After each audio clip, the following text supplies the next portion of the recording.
Boa noite a todos. É um prazer a gente estar aqui retomando o nosso ano, retomando os nossos exercícios, aquilo que a gente sabe que é o fundamental para as nossas vidas. Então é com muita alegria que a gente está aqui,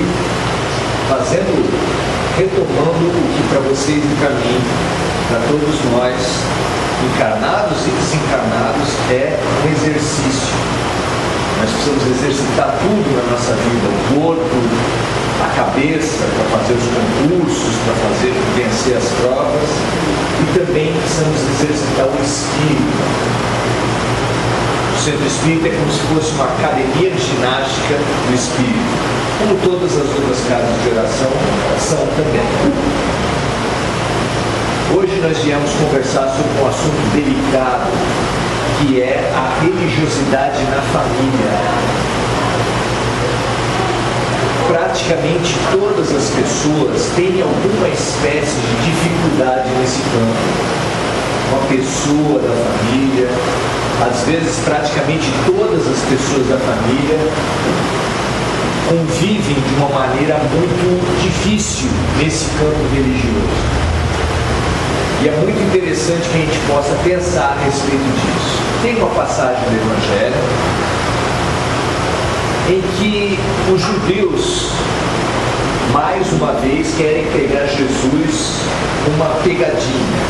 Querem pegar ele em falta para poder julgá-lo e condená-lo. Eles fizeram isso em várias passagens.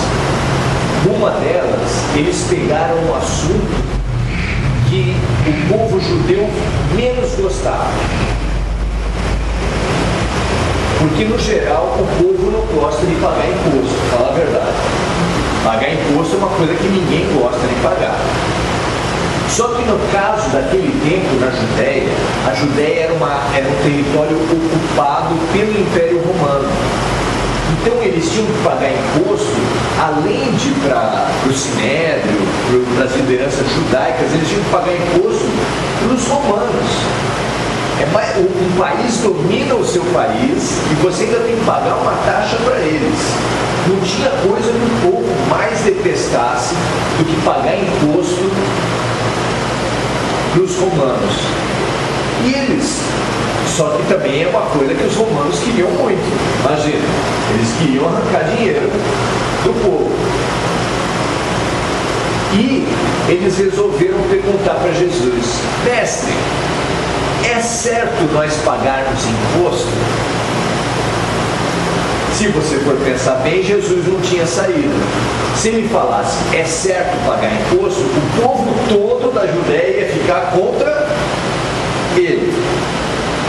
Se ele falasse, não, é errado pagar imposto, os romanos iam ficar contra ele e ele poderia ser denunciado contra os romanos, que iam condená-lo à morte, porque era um crime muito grave contra os ocupantes, os dominadores romanos. Como ele sairia dessa? Se falasse que sim, tinha problema. Se falasse que não, problema maior ainda. Ele olhou para o interlocutor dele, para a pessoa que tinha feito essa pergunta, e falou assim: você tem uma moeda aí? Ninguém entendeu nada. Mas ele falou: tenho, e pegou uma moeda e deu para Jesus. Jesus pegou a moeda e falou, e perguntou para ele: o que está cunhado, o que está grafado nessa moeda? Ele olhou na moeda e falou assim: a efígie, o rosto de César, que era o imperador romano. E aí ele falou para as pessoas todas: dai a César o que é de César, e a Deus o que é de Deus. Ou seja, que nós precisamos obedecer às autoridades, cumprir o que as autoridades falam, separando o que é da autoridade dos homens do que é da autoridade de Deus. E essa resposta quebrou completamente a pegadinha e trouxe para a gente até hoje lições definições, um parâmetro, valores, uma luz que serve para muitas coisas, entre as quais a nossa questão religiosa. Por quê? Porque grande parte das vezes as brigas religiosas que acontecem dentro de uma família não são pelas coisas de Deus, são pelas decisões dos homens. Porque qualquer um de nós podemos avaliar que nas religiões tem coisas que são determinadas por Deus e coisas que são valores dos homens mesmo. É fácil você imaginar isso. Por exemplo, está cheio de religião cristã que exige que as pessoas paguem o dízimo. E o Cristo nunca pregou o dízimo. Você não vai encontrar no Evangelho, em passagem nenhuma, ele falando, orientando, mandando as pessoas pagarem o dízimo. Isso é uma coisa que vem não vem de Deus, não vem de Jesus. Vem do Antigo Testamento e vem do interesse humano. Outra coisa que os homens se pegam muito é nessa questão de ter imagem ou não ter imagem, de ter quadro ou não ter quadro. E Jesus, mais uma vez, nunca falou que era proibido ter imagem ou ter quadro. Isso são regras que os homens vão colocando, que as pessoas vão colocando e colocando como se fosse Deus que falasse. Ou alguém acha aqui que a altura da saia mostra se a mulher vale a pena ou não. Se o corte de cabelo é que determina se a pessoa é virtuosa ou não. Se o próprio Jesus era cabeludo, se o próprio Jesus tinha cabelo comprido, qual é o problema do tamanho do cabelo? O que vai determinar isso? Se o próprio Jesus, a respeito de comida, o que a pessoa deve comer ou não, ele falou assim: o mal não é o que entra pela boca, é o que sai da boca, é o que a pessoa fala é que faz mal, não se ela come uma carne, um tipo de alimento ou outro. E os homens ficam criando regras, e é por causa disso que as pessoas brigam, é por causa disso que acontecem os conflitos, não é por causa das coisas de Deus. E hoje nós viemos aqui para conversar a respeito disso. Que a gente, seguindo Jesus, aprenda nas discussões religiosas que tem dentro das nossas casas, a dar aos homens o que é dos homens e a deixar a Deus o que é de Deus, conforme Jesus orientou. Então, se a pessoa quer seguir preceitos que são dos homens, quer pagar o dízimo, quer tomar a hóstia, quer fazer a confissão, quer rezar o terço, isso não é um problema. Não é problema. Nós não precisamos fazer disso uma briga. A pessoa quer fazer, faz, mas não fique impondo uma para as outras, porque a gente tem que pegar o cerne da mensagem cristã, o fundamental, aquilo que vem de Deus. Só que o povo não presta atenção no que é fundamental, no que é divino nas religiões, e fica se apegando nas questõezinhas. É mais importante a missa ou o culto, pagar o dízimo ou dar a contribuição financeira, ou Maria era virgem ou não era virgem, a gente deve cultuar Maria ou não. Gente, o fundamental da mensagem de Deus, nós precisamos saber o que é, e não é difícil de interpretar.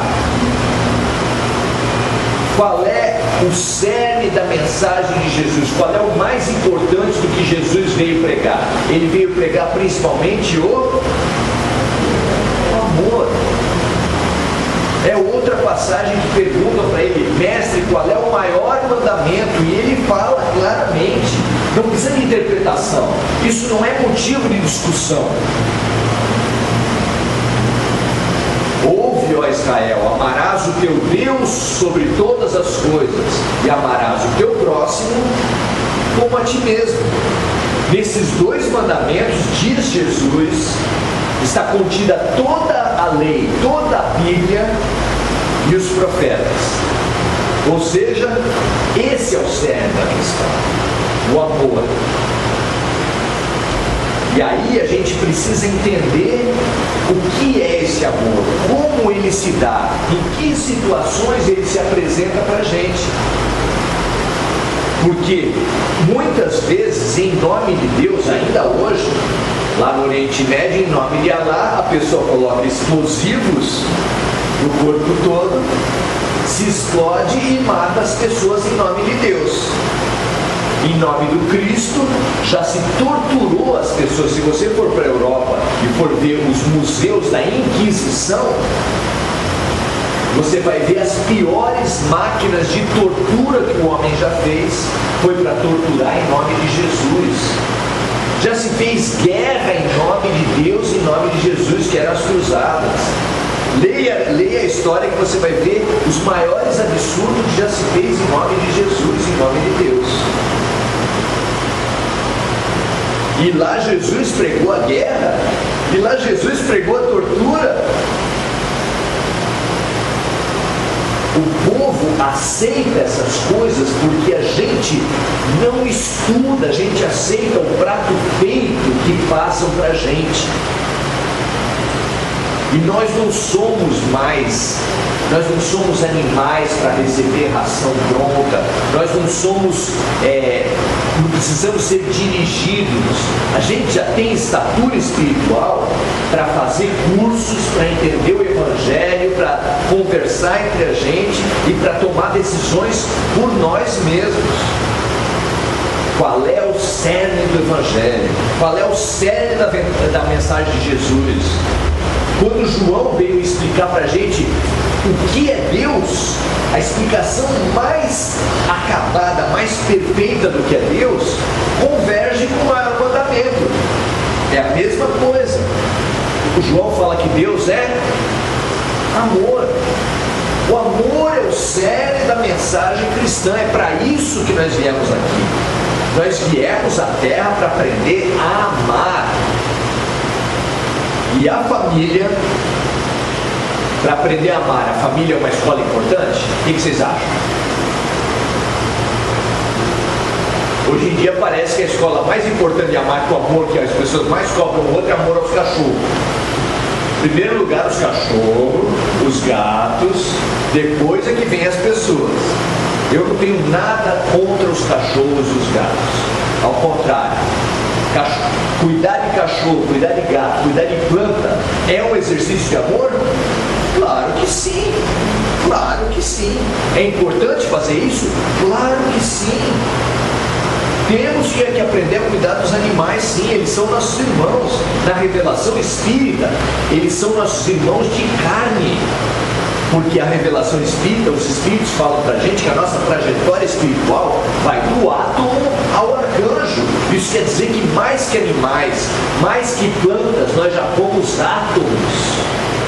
Que o princípio espiritual, ele vai evoluindo do átomo para o vegetal, do vegetal para os animais, dos animais para os homens, e dos homens para os anjos e arcanjos.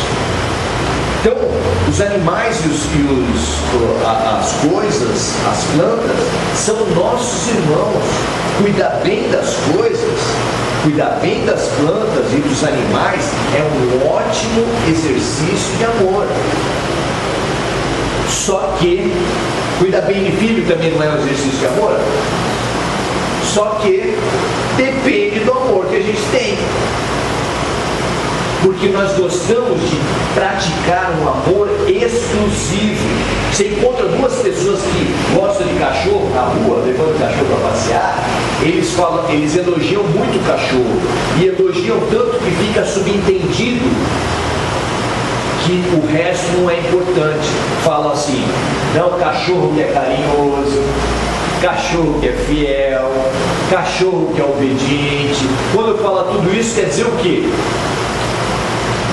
Quer dizer que você ama os cachorros, mas usa isso para excluir as outras coisas e os outros seres. E filho, não é a mesma coisa? Muitas muita gente faz oração, pensa, educa os seus filhos pensando neles, o resto que se dane. Tem um ditado no interior que fala assim: cuide das suas cabras porque meus bodes estão sordos. Isso quer dizer o quê? Eu não dou a menor importância para o filho dos outros. O que interessa é o meu filho.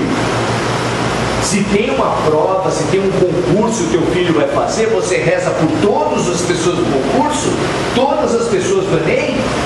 Se o teu filho está doente, você reza por todas as pessoas que estão no hospital, ou você reza só pelo seu, pelo que é meu?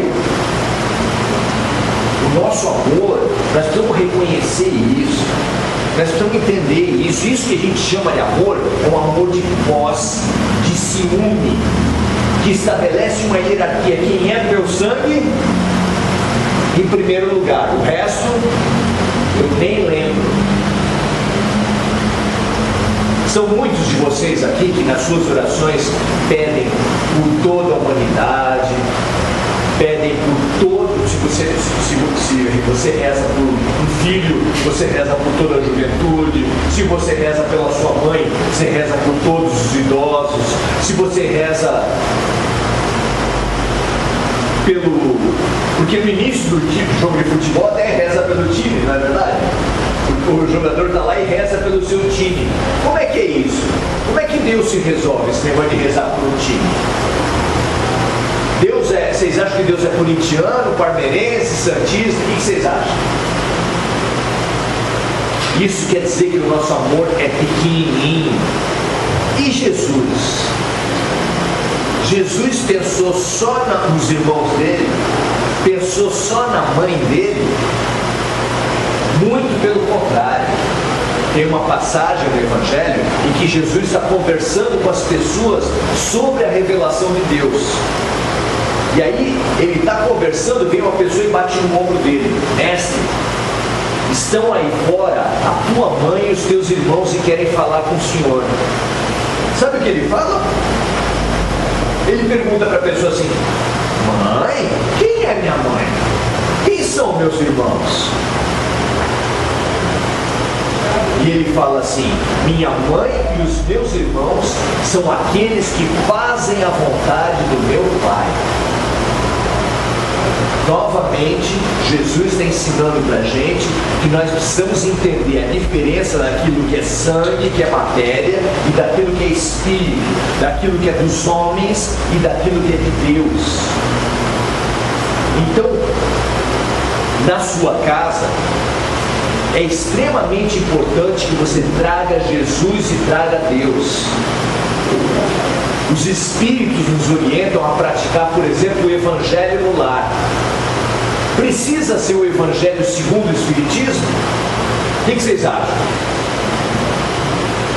Se você tem um crente em casa, tem um católico, e você convida eles a fazer o Evangelho segundo o Espiritismo, vai dar certo, gente? Claro que não! Claro que não! Você está, por causa das instituições humanas, que são as religiões, separando a tua família. Ora, chame todos, porque são todos cristãos, para fazer o Evangelho. Ah, mas eu vou pegar o Evangelho católico? Pega o Evangelho que tiver, porque é Jesus, gente. É isso que é o mais importante. O cerne é o amor, e o amor é Deus e é Jesus. Então não precisa se apegar nos detalhes das coisas. Use Deus, use o amor de Jesus para unir a família quando for possível. Agora, se as pessoas começarem a atacar, a humilhar, a se digladiar, a se violentar, a se agredir por causa de religião, elas estão deixando o orgulho valer, estão deixando a violência valer. Violência e orgulho é o oposto do amor. E aí a gente precisa chamar o fundamental, chamar o cerne da mensagem do Cristo. Nós precisamos viver pelo amor. Nós nunca vamos ser julgados no mundo espiritual pelo rótulo da religião que a gente usa. Eu fui 30 anos católico. Eu confessei e ia à missa todo domingo. Você acha que isso garante alguma coisa legal lá no céu? 30 anos eu fui crente, 30 anos eu fui espírita, dava passe na sala de passe. Você acha que isso garante alguma coisa, gente? Não, nem todo aquele que disser Senhor, Senhor, entrará no reino dos céus, mas sim aquele que fizer a vontade do meu Pai. E a vontade do Pai é a fraternidade, é a compaixão, é a caridade, é a solidariedade, é o amor. Que a gente consiga saber e lembrar sempre desse mandamento, desse norte, desse rumo da mensagem de Jesus. Porque quando você estiver em dúvida, faço isso ou faço aquilo, você precisa ter um parâmetro na tua cabeça. Você precisa ter valores que te digam o que é certo e o que é errado. E a religiosidade serve para isso. Emmanuel, o guia espiritual de Chico Xavier, falava que mais do que religião, o povo precisa de religiosidade. Que mais do que espiritismo, as pessoas precisam de espiritualidade. Nós precisamos ter o coração aberto, a solidariedade, a compaixão com os outros seres da criação. Animais, vegetais, seres humanos, não importa a condição que eles estejam. Foi isso que Jesus ensinou, foi isso que Francisco de Assis ensinou, foi isso que Chico Xavier ensinou. Esse é o bem, esse é o cerne. É por isso que nós seremos julgados. Uma pessoa que nunca tenha entrado num templo religioso, mas que seja solidária, que se importe, que haja por bem das outras pessoas, essa pessoa, quando morrer, vai ser mais considerado que um religioso de 40 anos numa religião. Vocês duvidam disso? O que vale é o coração, gente. Não é o rótulo, não é o que a pessoa fala. É que nenhum homem chegar e falar que ama uma mulher vai bater nela. Uma mulher que fala que ama o marido, mas trai ele. O que vale? É o que a gente fala ou o que a gente faz? Ora, não se iludam. Não é a participação dos ritos humanos que faz a gente melhor. O que faz a gente melhor são exercícios diários, todos os dias, de disponibilidade afetiva, de ter capacidade de ouvir uma pessoa. Às vezes acontece no ônibus, a pessoa senta do teu lado e começa a falar da vida dela. Fila de banco e a pessoa começa a falar. É nesse momento que Deus está perguntando como é que está o teu coração. O médico também pergunta isso quando a gente vai lá no cardiologista, mas ele só fala do coração da matéria. Jesus e Deus estão preocupados com o nosso coração do sentimento. Você está disponível para a dor alheia? Ou você está naquela, cada um no seu quadrado, cada um vire-se do jeito que quiser? Se você é assim, assuma o seu egoísmo. Só não vale que você é assim e ao mesmo tempo é cristão. Quem quer ser cristão, quem está nesse exercício de ser cristão, precisa sim frequentar os cursos, precisa sim frequentar as reuniões que são exercícios para a nossa espiritualidade, para a nossa religiosidade. Mas é na rua, é quando você sai dessa porta que você vai demonstrar se você é cristão ou não é.